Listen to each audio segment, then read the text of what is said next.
A useful idiot foot soldier who sparked Scotland's gang war can today be unmasked after he was nailed for knifepoint robberies. 25-year-old Logan Carlin appeared at Edinburgh Sheriff Court to admit the two terrifying attacks. The latest revelations come after he was exposed as the firebomb thug filmed throwing a Molotov cocktail into a beauty salon, triggering a year-long turf war. Carlin's picture could not be previously published for legal reasons, but today he can be unmasked as one of the Tamil Junto thugs running amok across Edinburgh and Glasgow. The brute yesterday pleaded guilty to pulling a knife and robbing a man of his phone on the 10th of March last year, 4 days after firebombing the Belle Chevaux parlour. Hours later, Carlin and an associate were seen smashing the window of a nearby flat before he lunged into the home, armed with a knife, and demanded money. Prosecutor Claire Green told the court how Carlin told one victim he would stab him if he didn't give him everything he was carrying. He said the first victim was walking home and was on Easter Road at around 1 a.m. when he became aware of Carlin, who produced a large knife in his right hand. The victim started shouting and Carlin told him to be quiet or he would stab him. He demanded items from the victim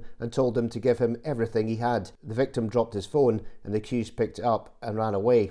A short time later, Carlin was seen on Jane Street in the Leith area, smashing the window of a flat. The occupiers were inside. Carlin lunged in and shouted, "Give me the money," before he stole a wallet containing £80 and then fled the scene. Shortly after that, he was arrested by officers. A search of his associate's home was carried out and a mobile phone was recovered. Carlin's co-accused failed to attend court and a warrant was issued for their arrest. He was sentenced to 18 months but won't have his 7-year sentence for his role in the mob war extended. Sheriff Kenneth Campbell said, "I have read the latest criminal justice social work report that was produced in February. A custodial sentence is the only option available to me. For charge 1, I sentence you to 13 months, and for charge 3, I pass a sentence of 18 months. These will serve concurrently with your current sentence." In December, Carlin admitted torching a beauty salon linked to crime lord Mark Richardson. He was filmed throwing a Molotov cocktail through the parlour's windows in central Edinburgh on the 6th of March last year, triggering a year-long mob war. The business is run by Stephanie Dignan, partner of Richardson, and was the first property targeted as part of a bitter revenge plot ordered by Ross Miami McGill. Carlin also admitted that 10 days later he set fire to DB Auto Services in the city's East End. The firm is owned by Stephanie's dad, Stephen Dignan, who was among those victimised by hoods loyal to ex-Rangers Ultras boss McGill.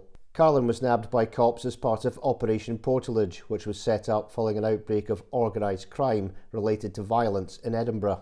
It all started in March last year with a wave of machete attacks, firebombings and murder bids linked to a crew called Tamil Junto, who were part of a revenge campaign against rival drug gangs. Underworld insiders claimed it was ordered by Gulf-based mob Ross Miami McGill, who blamed associates of caged Edinburgh crime lord Mark Richardson for ripping him off using fake cash in a £500,000 cocaine deal. Last month, Carlin appeared at the High Court in Edinburgh to be sentenced for his part in the gang war. The first property you attacked was a beauty salon. It was part owned by a person who had links to a member of a serious organised crime gang, and you were associated with a rival gang. And it is clear from the narrative that the purpose of your attack was to retaliate against that rival group. I am advised that there was smoke damage, significant heat damage to part of the salon's main area, and furthermore that the salon was on the ground floor of a block of flats. Now, had that fire taken hold and the residents in the properties above would, as you would have appreciated, been in mortal danger. Thankfully, the fire did not spread and no one was hurt. Carlin was sentenced to 7 years and 4 months in jail. At that time, his defence lawyer, Andrew Crosby KC, said, "It seems Mr Carlin has been a useful idiot to people who were better connected, and he was somewhat disposable." Police have arrested 63 people as part of the ongoing probe, and Carlin is among 9 thugs that have been jailed so far.